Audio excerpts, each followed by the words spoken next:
Alright, time for another draft. This time we're looking at M14. Have drafted the format a little bit. I've been playing mostly sealed.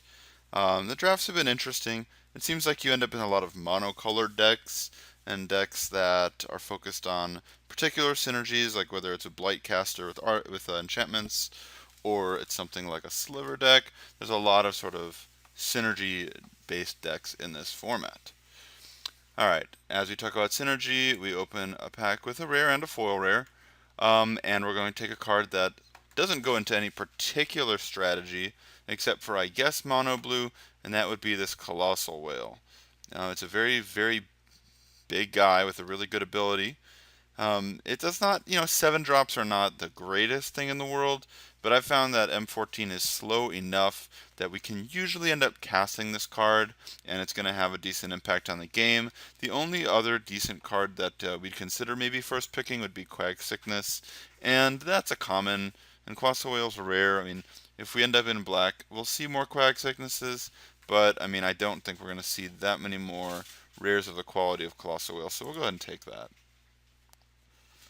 We'll see if we can build some slow control deck that does nothing forever and then wins the game eventually. Okay, interesting. So, if we want to stay in blue, we have Messenger Drake or Frost Breath. And if we want to go outside of blue, we have Chandra's Outrage or Shock. I think those are the picks that this one comes down to. There really aren't any other cards here that jump out at me. I think I would like to probably just honestly just take this Chandra's Outrage.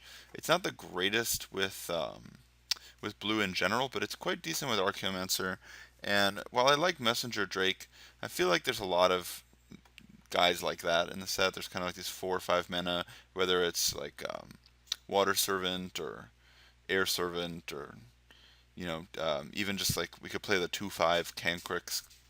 I can't even pronounce that guy. We could play that guy. I mean, like, there's a lot of these like random 5 drop creatures, but there's not that much efficient removal. So we'll go ahead and take the Outrage. Also, we're not terribly committed to blue here with the whale. I mean, certainly I'd like to play it. It's a good card, but I mean, if we end up in some sort of like red-green deck, that's fine too. And passing up on the outrage, I think, is a mistake, especially when we're not really sure where we're going here. I know there's this mono blue deck that everyone wants to build that you can put the Staff of the Wild or Staff of the Mind Magus in or whatever. Okay, let's see. Well, the best card in this pack is almost certainly Elvish Mystic. I don't think anything here is remotely as good as Elvish Mystic. But that being said, well, maybe Mark of the Vampire is kind of good. I mean, decent, decent to good. So those are a couple of strong ones. Everything else here is worse.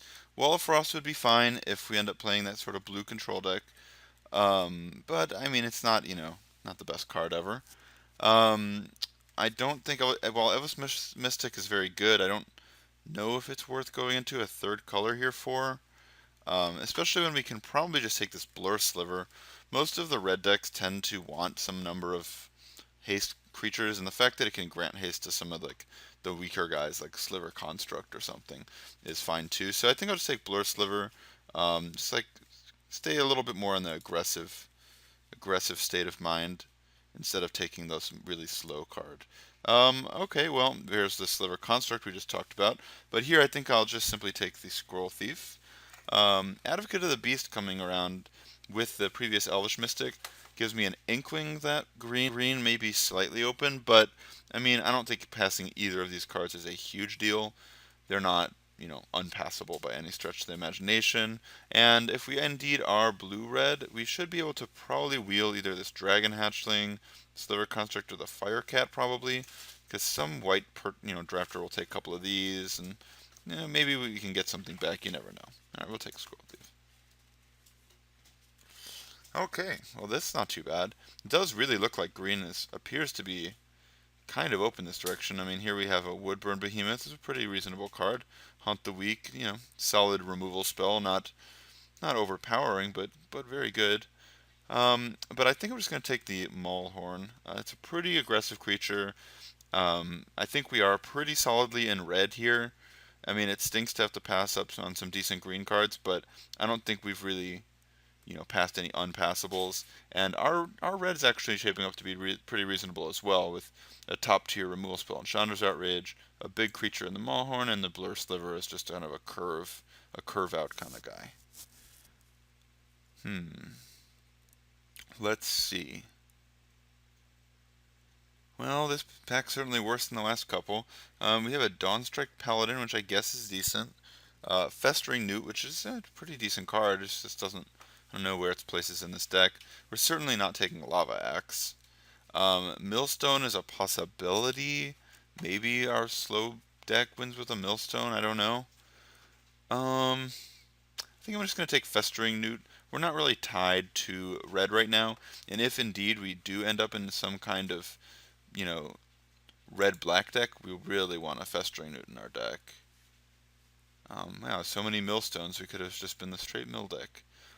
That being said, I think I'm just going to take a Hunt the Weak. If green continues to be open, we could easily go into that, and I don't think I need a Canyon Minotaur for any reason. I haven't seen enough white until this point that makes me want to take Griffin Sentinel, because if the white creatures are just not available, there's no reason to take them on the wheel because you're just not going to see them. So we'll take Hunt the Weak. Now we have our Canyon Minotaur, huh? Also some Verdant Havens, Spore Mound, which isn't too bad. I mean, it's not great, but, you could do worse than a Spore Mound. I think I'm going to actually just take that Spore Mound. Yeah. If we end up in green, I might play it versus, like, in Canyon Minotaur is almost certainly not making my deck ever. There's a Sliver Construct to go with our Blur Sliver. Or we can take the Fire Cat. I do think I want to take the Sliver Construct here. It's a little bit more of a speculative pick, given that I only have one Sliver right now. But I feel like we're going to be able to see a few more green cards, and the Slivers get better when you start to take them, one after the next. Here we have to make a choice: is blue happening or not? It looks like it's probably not happening, so I think I'm going to take a Plummet. Probably can even main deck that if you have to. Take a Verdant Haven here. See, there's another Sliver Construct. And we get a Fire Cat anyway. Sure. So I'm pretty happy with this first pack. I mean, it'd be nice if we had a little bit of a clearer direction, but in terms of the card quality of what we're seeing, it's not too bad. We should be able to build a deck from this pool at least. Hopefully picking up maybe one or two more red removal spells and some red creatures, and then depending on what's open here, I think we're fairly open to green or blue. Black is a little bit of a stretch, but maybe possible. I think white is closed for us. It looked like white and black were both pretty closed in that direction, other than, of course, we have our little salamander here. Okay. Wow. You asked for red cards, and you got quite a few. So here we have the big, the big man himself, Shivan Dragon. Good when I was in the 5th grade, still good today. Shiv's Embrace, which is actually pretty strong. Definitely not a card to be underestimated, even though it is an aura.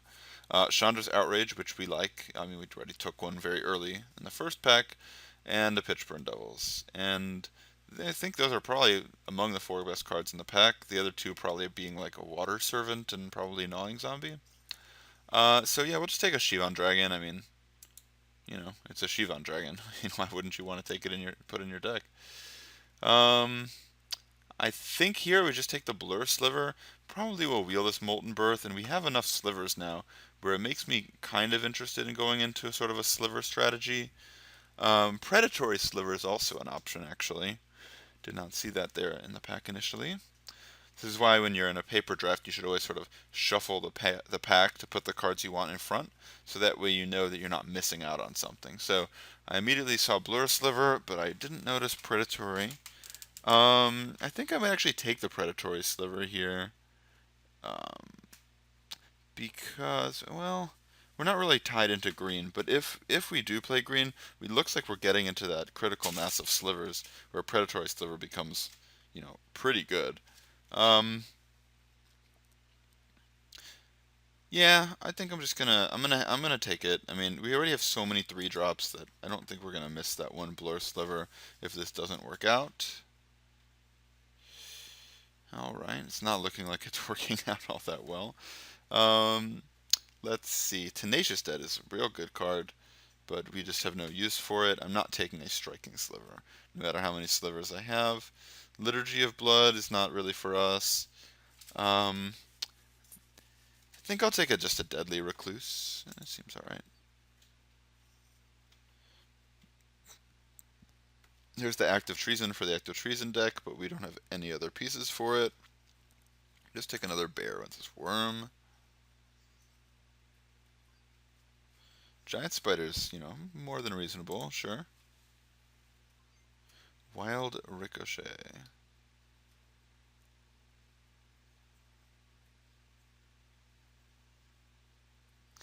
Wild Ricochet. Well,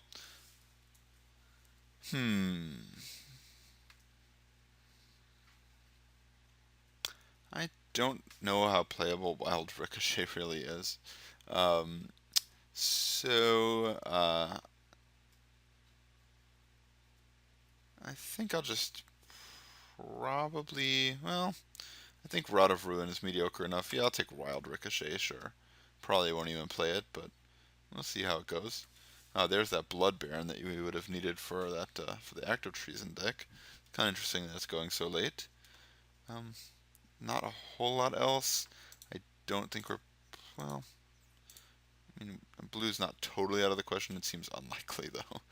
I'll take Dragon Hatch thing. I mean, it's decent like little aggro guy to go along with this kind of like suite of cards we currently have. This is interesting. We have a Sliver Construct or a Giant Spider. Ordinarily, I think you take the Giant Spider most of the time, but here, if you look at our curve, now I think I probably just will hide these 2 blue cards because they seem unlikely to get played. If we sort of hide things, we can see that we have quite a few 4 drops. Probably not playing this Wild Ricochet, but we will play these other 4. So I think I actually just want to take a Sliver Construct, especially because I have multiple Sliver Pumps at the moment, and if I can pick up even 1 or 2 more, I think we're going to be in great shape. Here we have Plummet or Pitchburn. I already have a Plummet, so I'll take a Pitchburn. Now there's that Blur Sliver. It came around. So I kind of like this deck. I mean, we have a minor Sliver theme. Um, it seems like we're a little short in the area of tricks or removal, like little removal spells, like maybe a shock or a giant growth, some kind of an effect, so that way we can do something other than just play a creature. Because it looks like all our deck's good at right now is playing a creature every turn. I'm probably never gonna play Striking Sliver ever. But despite likely not playing it, I will still take it here because I'm definitely not playing these others. Take this Pillar Field.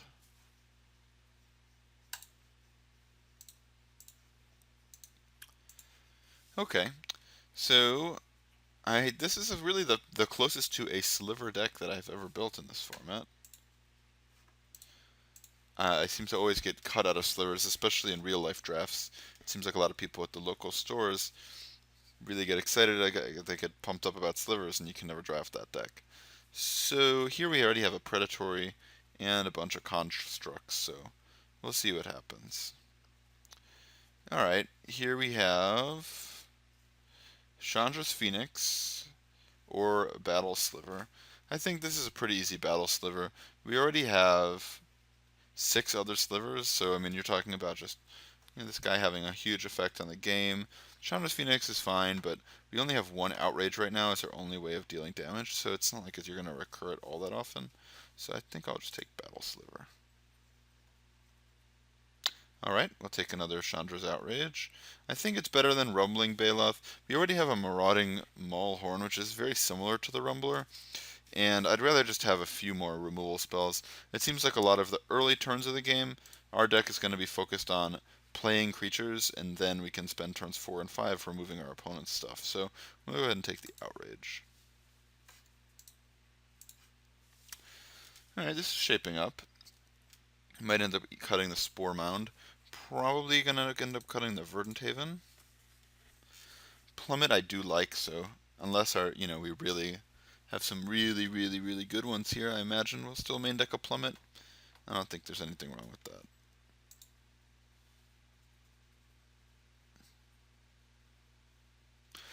When we're talking about things like how you main, whether or not Plummet is a main deck card in a format, one good thing to look at is the amount of black flyers that exist. When there's a lot of black flyers, and like in this set there are quite a few, there's the Deathgaze Cockatrice and as well as Singer Vampire. When you have those kinds of things, then it really makes you want to think about main decking Plummet, whereas in other, formats you won't always do that. This is interesting. We have Enlarge and Briarpeck Alpha, both very strong green uncommons. As we pointed out in Pack 1, green did seem like it was sort of trickling in as being open, and then when saw the late Hunt the Week and Giant Spider, we sort of moved in and now we're getting rewarded. There's also a Hunt the Week in this pack, so I mean it's almost certain that we're going to get something back here, whether it's Rootwalla, Hunt the Week, or something like that. I am going to take the Briarpeck Alpha. I think it's a lot like Enlarge, but the problem with Enlarge is that it's a sorcery speed thing, which our green red deck is really good at putting like large things on the board as a sorcery, whereas Briarpack Alpha gives our deck a little bit of a different look. It gives us an opportunity to play a type of game that isn't simply all at sorcery speed, so I like that. I'll take Battle Sliver because we have enough slivers for it. Guardian of the Ages, okay. Sure.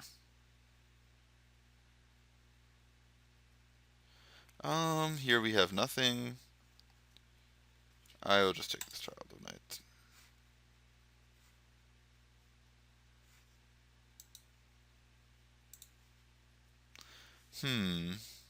So we have another Plummet, an Active Treason, a Pitchburn Devils. I don't think we want a Pitchburn Devils. We already have another one and a Spore Mound and all these other giant things. Active Treason does not actually seem great in our deck. It seems okay, but we can't really take advantage of it. Whereas Plummet actually might be good in some matchups. If we play against a blue deck or a black deck, we can probably side into both Plummets and just kind of wreck people. Also kill Sarah Angel, which is not irrelevant. Oh, another Maulhorn. Yeah, we'll take that. So this is pretty good. This is 25. We're cutting a Plummet that'll be 24, and I imagine I'm cutting Spore Mound. It seems like the worst of our high drops. I'll probably play this Guardian of the Ages. I've never played it before, but it seems fine. Hopefully it doesn't get smelted. Yeah, I'll take that smelt. Don't smelt my Guardian, man. Keep my Guardian of the Ages alive. Another Firecat or a Thunderstrike? That is interesting. I think I'm just gonna take the Firecat. Oh, we have so many guys that I don't think we even care if they die. So like getting the opportunity, giving someone the opportunity to 2-for-1 us off of a Thunderstrike doesn't even seem like it's worth it because I feel like we can win a lot of games. I'll take Groundshaker Sliver. Maybe is a better play over the Guardian of the Ages as a high drop. Just because it can, giving Trample is not the most relevant to some of these smaller guys, but giving haste, one of our haste guys, giving haste to our 7-drop is much more relevant. Take Hive Stirrings, why not? Alright. Okay, so I think our draft turned out pretty well. We certainly jumped into what was open after, I believe our first pick, if you guys remember correctly, was a Colossal Whale. So I think we did a good job of not trying to stay overly committed to blue and kind of taking what came to us instead of trying to force a particular color or archetype. I mean, we could have easily, second pick after taking the whale, taken the 3/3 flyer, but I think that would have been the wrong path. So let's just see what's going on here. It looks like our curve's a little high, but it's really not the end of the world. I do like that we have so many creatures, and our only non-creature spells are pretty much just removal spells, which is nice. I also like that we're a solidly 2-color deck. Because the 3 and 4-color decks in this format seem very mediocre. Alright. 21. This one. And let's see. So our other options for our last slot are Dragon Hatchling, Plummet, Spore Mound, Guardian of the Ages. I think that I actually want to perhaps just play 18 lands in this spot and just go 10-8 in favor of red. That way we can play our Maulhorns like very consistently and our Outrages. And we can also hit land drops for Battle Slivers and all the higher end cards. Because I think that all the other options here are pretty mediocre. Dragon Hatchling doesn't really do very much, especially when your deck is built around curving out. I mean, I don't know when you even have mana to activate this card. Striking Sliver is just too bad by itself. That, I just don't. I don't know. I mean, I guess I have enough slivers that giving them first strike can like maybe do something eventually, but I mean, it's just the card's so awful by itself that it's just so sketchy to have. I mean, what if your board is Marauding Maulhorn and a Striking Sliver? I mean, you probably just lose to almost anything at that point. And our slivers are good enough right now that I don't think they need any help. The only card I think I'm playing in my deck as a concession to being the sliver deck is probably this one. I think this card I would not be playing if I didn't already have 7 other slivers, I believe. I have 3, 6. Okay, or 6, excuse me, 8. I have 8 other slivers. If I didn't have 8 other slivers, I probably wouldn't be playing this guy. But seeing as I can give him haste, and he can give these guys trample, I think that it's well worth having that one concession towards slivers in the ground shaker sliver. It's certainly better on its own than striking sliver for sure. And I don't think this deck's gonna really need first strike. It's got a lot of other things going for it. It's got a Briar Pack. It's got some outrages, some Hunt the Weak. Like it doesn't really need a striking sliver, I don't think. Plus, I mean, I really think our deck's quite good, and I'd like to hit our land drops if possible. So I think what we're gonna do is we're gonna go 10-8 on this. You might even be able to get, ordinarily with this few green cards, I would consider just like going 11-7 or 10-7. But the problem is that 3 of our green cards happen to be our 2 drops, which is a little awkward. We could just cut them for like a dragon, cut 1 or 2 of them for a dragon hatchling and just call it a day and improve our mana a little bit. But I think that Predatory Sliver is very important to land on turn 2. Deadly Recluse can be, depending on the matchup. And Voracious Worm is certainly not the best, but I still think slightly better than Dragon Hatchling in our deck. So I think we're going to be happy with this 10-8 configuration. I will submit this, and I will see you guys for round 1.